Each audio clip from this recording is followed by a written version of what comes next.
On a regular basis, a lot of people ask me, well, since you're teaching finance, can you tell me a secret? How can I become a millionaire? And every time I told these people the same answer. There's nothing hard that you can do to become a millionaire. All that takes is a discipline.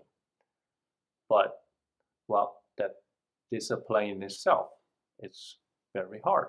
But if you are disciplined, there's nothing hard to become a millionaire. So, how can we become a millionaire? Discipline, start early, choose the right investment. Those are the three tips I can give to people that wants to become a millionaire. Okay, let's look at this example.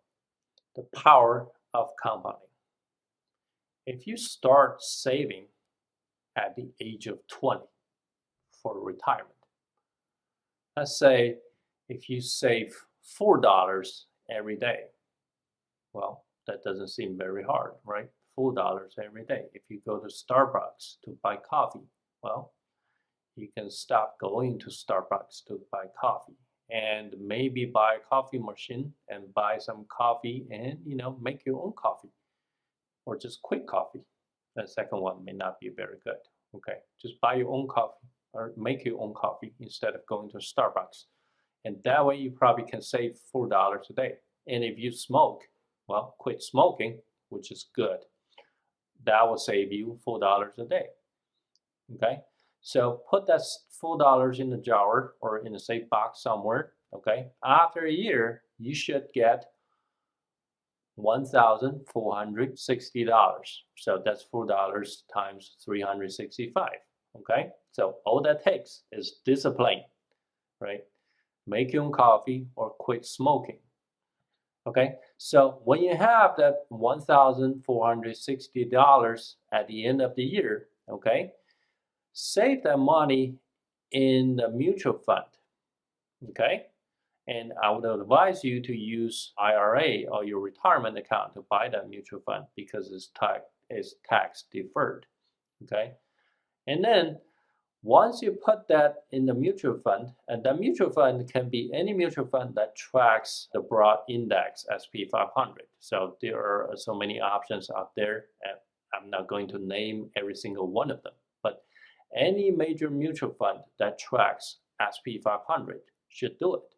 Okay, and because research shows on the average basis in the 30-year period, the SP 500 will give you a 10% return on the average basis. Means every year the SP 500's return is about roughly 10%.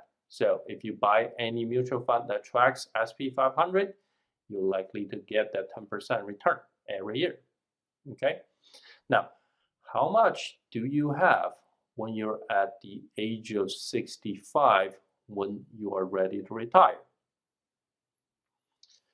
Well, put all these calculations. This is a typical ordinary annuity, right? Our annuity is $1,460 every year. And our interest rate is 10% annual compound interest rate. And we're going to save it from the age of 20 to age of 65, which is 35 years long. Okay, now put the calculation in the Excel spreadsheet. Okay, highlight any cell, type in the equal sign. FV stands for the future value, and in the parentheses, first parameter 10%, 0.1, comma to separate. 45 is the maturity. Oh, early on I mentioned 35. That's my bad. So it should be 45 years, okay, from age 20 to age 65.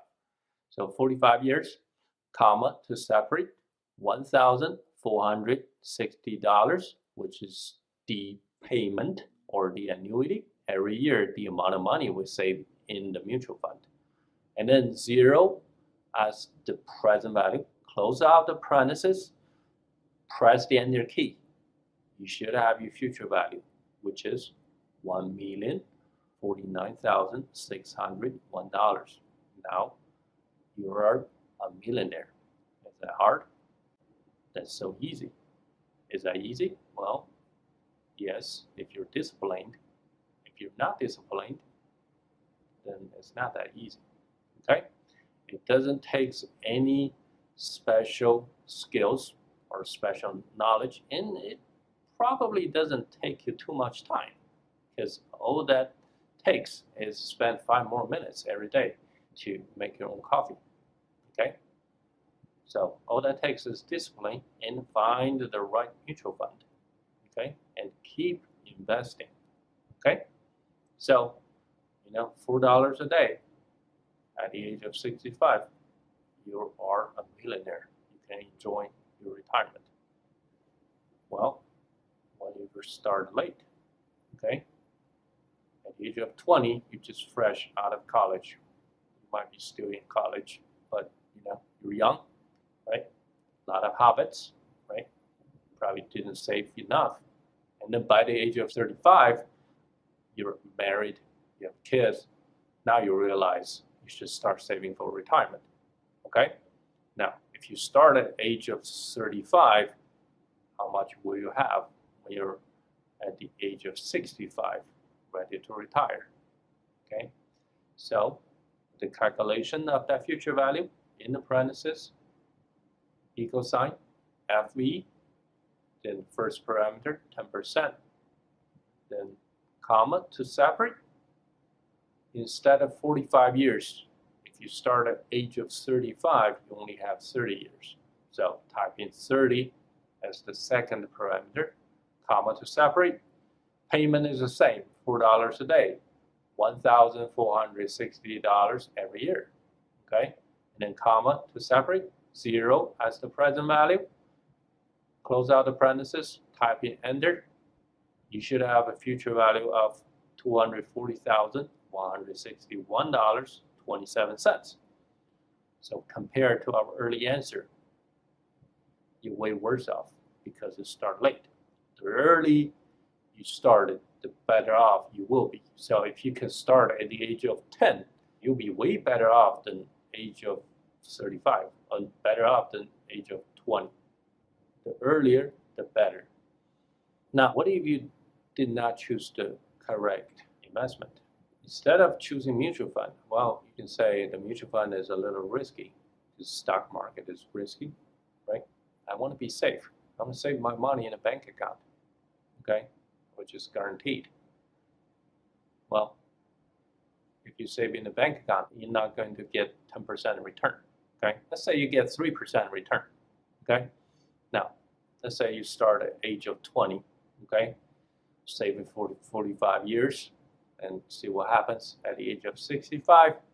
Well, the calculation is future value 0.03, which is the interest rate now. Instead of 10%, it's 3% because it's bank account, not mutual fund.